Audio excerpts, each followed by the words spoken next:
Superstar দেব অভিনীত খাদান সিনেমার তৃতীয় গান কিশোরী ইতিমধ্যে ইউটিউবে অ্যাভেলেবেল। তোমাদের কেমন লাগলো অবশ্যই শোনো, আমার কেমন লাগলো সেই নিয়ে দু চার কথা।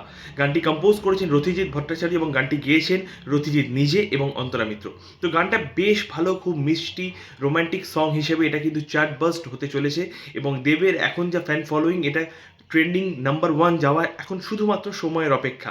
তো এই মিউজিক্যাল ভিডিওতে ইধিকাকে যে ওয়েভি ডান্সটা ইধিকা করেছে সেটা যারা দেখছো তারা বুঝতে পারবে। তো ছেলেদের মনে বা ছেলেদের হৃদয় ঝড় তুলতে মানে বাধ্য করবে।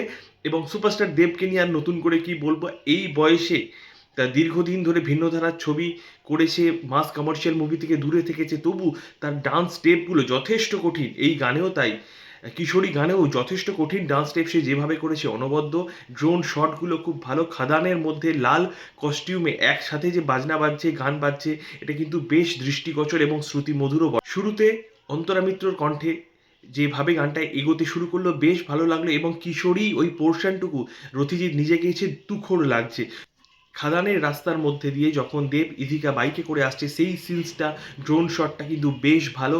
এছাড়াও খাদান যেহেতু একটা পুরোটাই একটা কালো একটা কোল ব্যাপার রয়েছে, তো তার মধ্যে তাদের সমস্ত ব্যাকআপ ডান্সার্স এবং দেব ইধিকাদের রেড কস্টিউমটা কিন্তু বেশ ভালো খুলেছে। তো ওভারঅল এটা কিন্তু বেশ ভালো লাগবে। তোমাদের কেমন লাগলো অবশ্যই জানিও। এবং এই এই ওভারঅল মিউজিক ভিডিওর আরেকটা প্লাস পয়েন্ট আমার যেটা খুব ভালো লেগেছে, visualisation, feel good, colour gradation, overall সব কিছু মিলিয়ে একদম পারফেক্ট। আমার তো বেশ ভালো লেগেছে।